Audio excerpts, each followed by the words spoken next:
de prensa de la Presidencia de la República.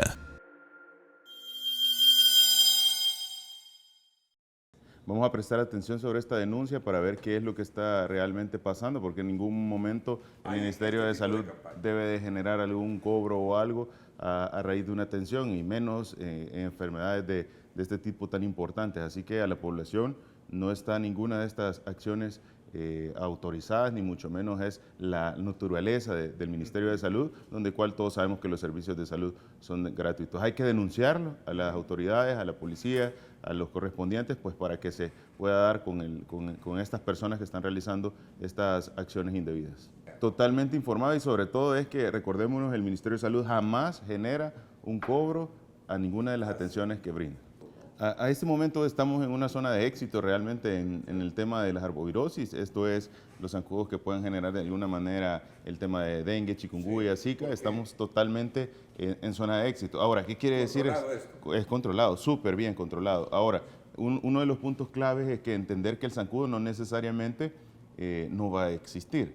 El vector en general podemos tenerlo, pero no estar circulando en ese momento el dengue virus, que de alguna manera es responsable de que causar la enfermedad. Entonces hay que comprenderlo, porque a veces tenemos la apreciación de que pueden haber zancudos, y en efecto pueden estar zancudos en la zona, o diferentes tipos de mosquitos que pueden generar esta incomodidad que la población puede tener, pero no quiere decir que exista circulando el virus del dengue. Y no quiere decir que las personas vayan a poder desarrollar la enfermedad, sino que probablemente sea en esta etapa, en esa zona en particular, y en ausencia de la circulación del virus. Ahora, ¿a qué quiere llegar a decir esto? Bueno, es una enfermedad que depende exactamente de tener el vector, pero también de la circulación del virus. ¿Y cómo se contagia el zancudo? Pues es curioso, el zancudo no se contagia solo, el zancudo se contagia picando a una persona que ha desarrollado el virus. Eso quiere decir que si no tenemos casos de dengue virus en el momento, es poco probable que en ese momento esos zancudos vayan a adquirir el dengue virus y se vaya a replicar. Entonces, muy importante analizar los corredores endémicos. Estamos en una zona de éxito, en lo más bajo. ¿Esto qué quiere decir? Bueno, podemos tener la tranquilidad que todas las acciones de control antivectorial y las acciones integrales del personal de salud están teniendo un resultado positivo. Ahora, cuando ustedes ven... Ahí está, por cierto, lo que me está hablando. Es correcto. Es correcto. Estadísticas. Es correcto. Y cuando ustedes ven esto, alguien me dirá, bueno, ministro, ¿y por qué en la zona de las semanas 34, 35 se ven las máximas elevaciones? Y esto evidentemente corresponde también a uno de los momentos en el cual existen los periodos lluviosos en el país. Entonces, esa acumulación de agua, esa acumulación de diferentes estanques va generando que los zancudos se puedan ir proliferando, y eso va generando que haya una gran cantidad del vector que a largo plazo puede generar la enfermedad. Entonces es ahí donde la población debe hacer todo lo necesario pues para evitar estos criaderos de zancudo, y es en lo que hacemos el refuerzo de la información siempre que los visitamos, para decirle, mire, destruye estos criaderos, estas zonas son donde se acumula el agua y podría generar zancudos, que pueden ser las diferentes cajuelas, las diferentes botes, envases, macetas, agua estancada. Hasta en el recipiente menos pensado usted puede tener el criadero de zancudo. Sí, primero que nada, es bien importante entender que cuando estamos en una situación catastrófica, en una situación de desastre, los países necesitan poder tener equipos de reacción, y dependiendo de la magnitud de estos desastres, pues así es la cantidad de equipos de reacción. Creo que es muy importante el ver cómo El Salvador ha dado un aporte con hechos sólidos, enviando a un equipo a Turquía que está compuesto pues, por varios especialistas, los cuales están encargados de la búsqueda y rescate, pero también de las acciones de control médico, de las acciones de atenciones en el sitio de este desastre tan importante. En eso quiero mencionar, tenemos en este equipo de USAR, que está básicamente compuesto por Fuerzas Armadas, personal de protección civil, personal de Fosalud, médico, asistencial, que brinda atenciones en zonas de desastre, en zonas donde hay muchos escombros, en zonas donde estamos desarrollando cuadros de hipotermia, traumas graves, situaciones adversas relacionadas a la caída de todos estos diferentes edificios que vimos en Turquía. Yo creo que es muy importante el darnos cuenta cómo estos equipos deben de estar presentes en estas catástrofes y cómo pueden hacer la diferencia entre la vida y la muerte en grupos específicos, y no solo eso, en devolverle las esperanzas a un país que se está viendo seriamente afectado. Quiero hacer un análisis muy importante para que la población pueda conocerlo, y es que pocos países se encuentran avanzando a un ritmo como lo está haciendo en El Salvador, y que ahora podamos decir con las capacidades, no solo en un área en particular, en la salud, en la educación, en seguridad, sino que estamos viendo cómo se integra un equipo de respuesta que estuvo rápido en el momento y que está dando resultados. Entonces, ¿qué podemos decir los salvadoreños? Bueno, ante una situación de desastres o de catástrofes, estamos seguros, el país tiene un equipo de respuesta, el país tiene un personal que está listo para poder atender cualquier situación adversa que se tuviera en el país o incluso fuera de nuestras fronteras para poder apoyar a la población que está sufriendo. Entonces, muy buenas noticias que se han tenido, el presidente lo mencionaba el día de ayer, se está haciendo lo humanamente posible, entendemos que es una situación donde hay muchos escombros, donde hay muchas caídas de diferentes elementos que pueden poner en riesgo la vida, pero el poder salvar una vida lo vale todo, el poder hacer lo necesario por cuidar de la salud de la población en este momento en Turquía lo vale todo, y creo que es muy importante que la población pueda tener esa alegría que como salvadoreños hemos apoyado a Turquía. Es correcto, un poco más de 6 días donde nuestro equipo USAR ha logrado hacer pues el rescate y la extracción de personas con vida. Sobre todo hay que mencionar, nos encontramos en una situación que estamos a 0 grados, aproximadamente esa es la temperatura, hay que lidiar con la hipotermia, hay que lidiar con el trauma grave, hay que lidiar con todos los escombros, definitivamente una situación muy difícil la que está atravesando Turquía, pero que gracias al esfuerzo del personal, que gracias al esfuerzo de todos aquellos que están haciendo lo necesario por cuidar de la vida, tanto nacionales como internacionales, hoy podemos tener buenas noticias. Es correcto, y estos equipos están no solo preparados técnicamente, sino que están con todo su equipamiento. Si tuviéramos una necesidad en el país, yo creo que evidentemente no se sabe cuándo pueda suceder una catástrofe, pero hoy tenemos un equipo de reacción, un equipo de respuesta integrado que nos puede dar solución. Totalmente, se imaginan, son poco más de 6 días en una persona que ha estado bajo un edificio en escombros, con temperaturas abajo de 0 grados incluso, con lesiones, y yo creo que es bien importante el reconocer la valentía, el esfuerzo y sobre todo esa naturaleza de sobrevivencia que tiene la humanidad. De todo el personal que hizo posible este rescate, y eso creo que es un apoyo de todos los salvadoreños en representación nuestro equipo USAR en Turquía. Correcto, está en una fase compleja, recordémonos que es una caída masiva de diferentes infraestructuras y están realizando todo su trabajo. En la medida va pasando el tiempo, en la medida va pasando las horas, pues la posibilidad de sobrevivencia es menor, y a eso debemos de hacer mucha análisis. Definitivamente luego de una fase en la cual se agotan todas las esperanzas de vida, pues ya lo que queda es levantar escombros e iniciar el proceso de reconstrucción. Pero si ustedes analizan, y yo creo que hay que ser muy prudentes y muy enfáticos en esto, el salvar vidas en una situación catastrófica como la que está llevando Turquía, le devuelve las esperanzas a un pueblo que en este momento está en una situación compleja, y que El Salvador, a través de todo el esfuerzo, de todo el trabajo, de la visión, de la administración del presidente Bukele, pueda contribuir con devolverle las esperanzas a países que están pues llevando una situación catastrófica, como es el caso de Turquía. Creo que realmente debe de orgullecernos como salvadoreños.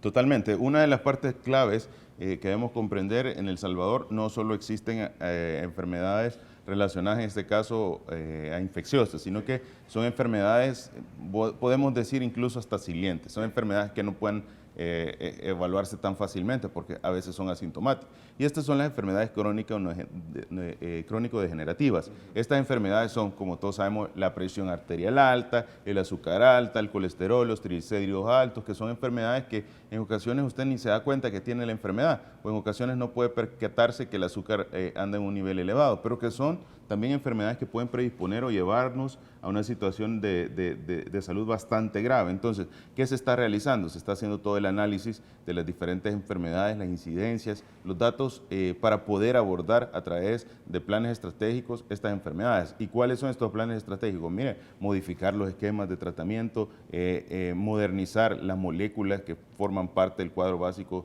de salud para poder abordar de mejor manera estas enfermedades, dar un control más estrecho a través del seguimiento al personal, por el personal a los pacientes que tienen estas enfermedades y definitivamente pues de esta manera hacer la diferencia. Sabíamos que, y yo creo que la población debe conocerlo, una de las causas más importantes de pérdida de vidas fuera de temas de causa externa, pues son las enfermedades crónicas no degenerativas, las complicaciones a largo plazo de las enfermedades coronarias, las complicaciones a largo plazo de la diabetes, de todas estas enfermedades metabólicas que pueden predisponer a que usted tenga un infarto agudo del miocardio, un derrame cerebral, una neumonía, un tromboembolismo. Y no necesariamente por la vacuna. Hay una mala interpretación realmente, esto ya es un poco abordar de los efectos de la enfermedad de COVID-19 que hay que recordarnos. La enfermedad en sí es una enfermedad que tiende a hemoconcentraciones.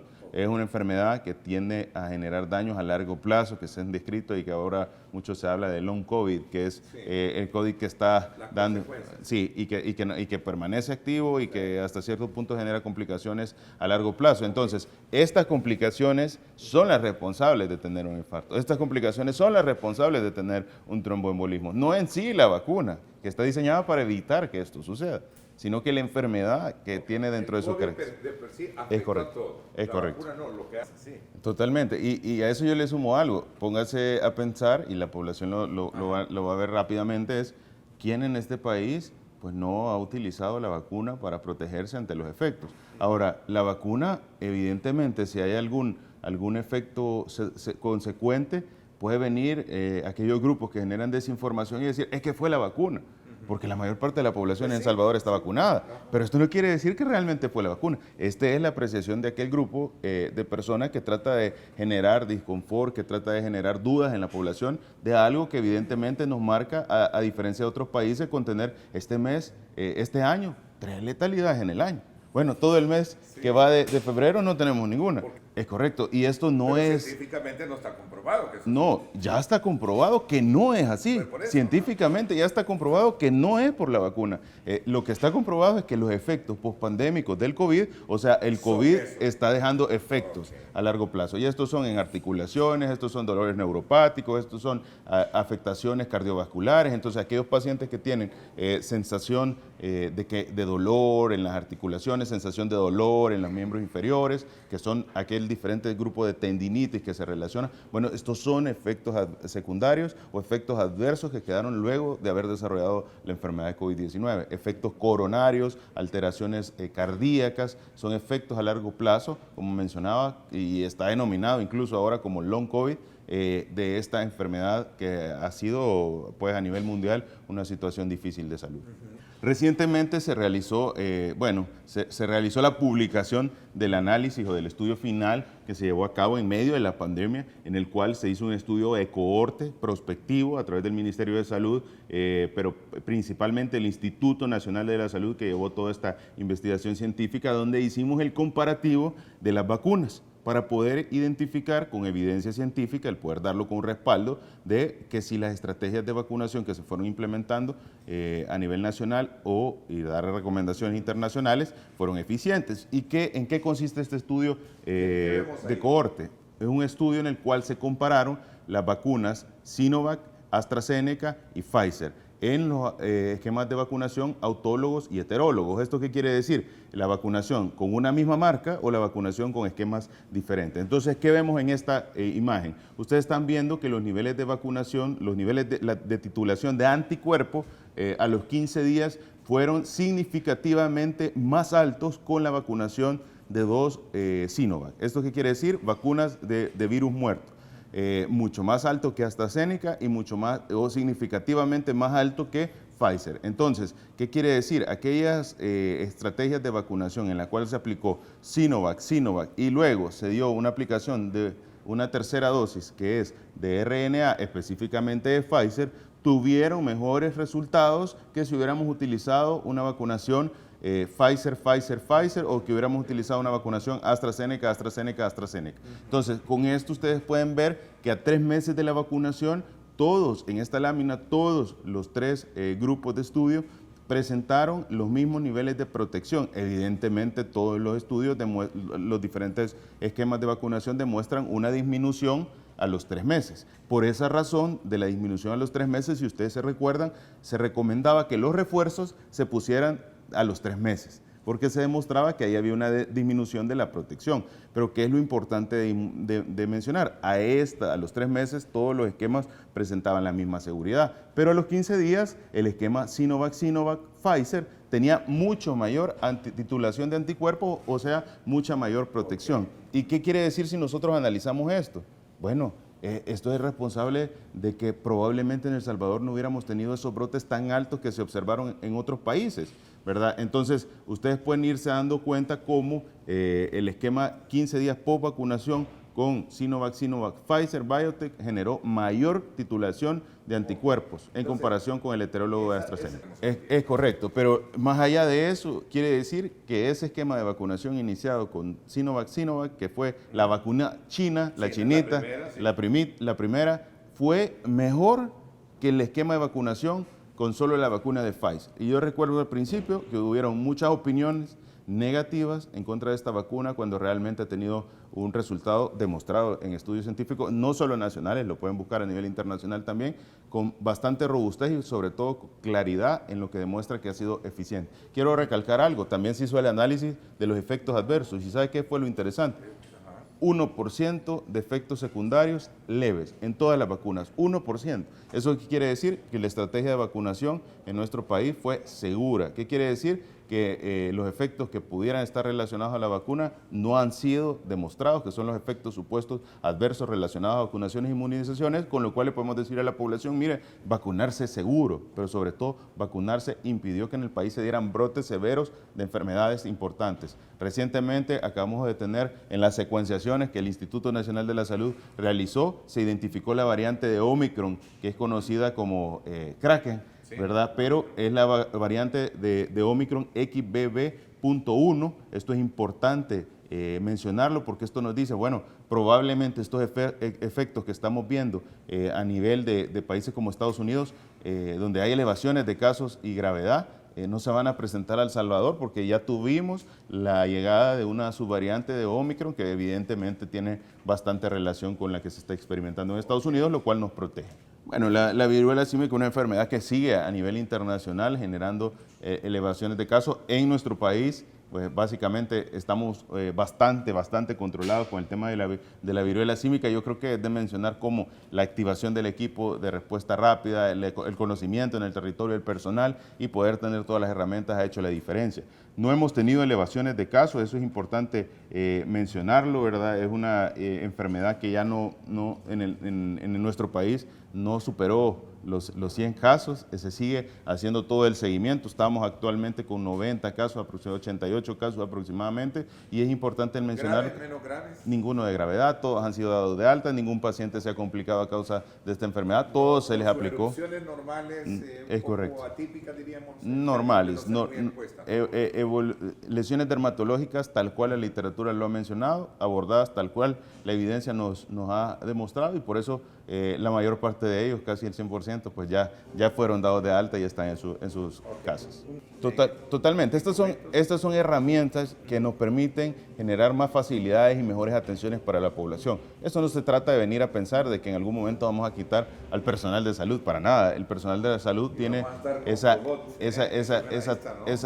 total función de brindar atenciones. Pero ¿qué hace estos aparatos o estas herramientas? Esto nos permite agilizar las atenciones, llevar muestras de laboratorio, orientar a la población, tener videollamadas para la población. Digamos, usted tiene un paciente adulto mayor que no tiene a su familiar cercano, usted puede generar una llamada con el familiar a través de estos dispositivos para que el paciente pueda tener una plática o pueda tener un acercamiento. Pero ¿cuántas veces nos hemos acordado de que nos toca llevar nuestras muestras de laboratorio, irnos al laboratorio a que nos tomen la sangre, cuando ahora pueden realizarlas dentro de los diferentes servicios? La extracción de muestras, usted se queda en el área donde le hicieron la extracción y estas son llevadas a los diferentes laboratorios a través de estos dispositivos. Es la incorporación de tecnología. Muchos países ya lo hacen, ¿verdad? Pero es aquellos que entienden que la tecnología viene a dar facilidades, viene a mejorar las atenciones, pero sobre todo viene a elevar los niveles de los sistemas de salud que existen, y eso es una alegría porque venimos de un sistema de salud que estaba básicamente abandonado, en lo que usted tenía goteras, tenía que poner recipientes para poder eliminar estas afectaciones de las goteras. Ahora tenemos tecnología, modernización, es correcto. Etcétera, y otros selladores que le llaman. Y esto nos da seguridad como salvadoreños, pues. ¿Cuánto estamos hoy? Controlado el COVID. A veces tenemos 2 pruebas positivas, 1 prueba positiva, a veces no tenemos pruebas positivas, llevamos todo el mes sin letalidades, todo el año con 3 afectaciones nada más por esta enfermedad. Podemos decir que nuestro país está bien controlada esta enfermedad. Secretaría de Prensa de la Presidencia de la República.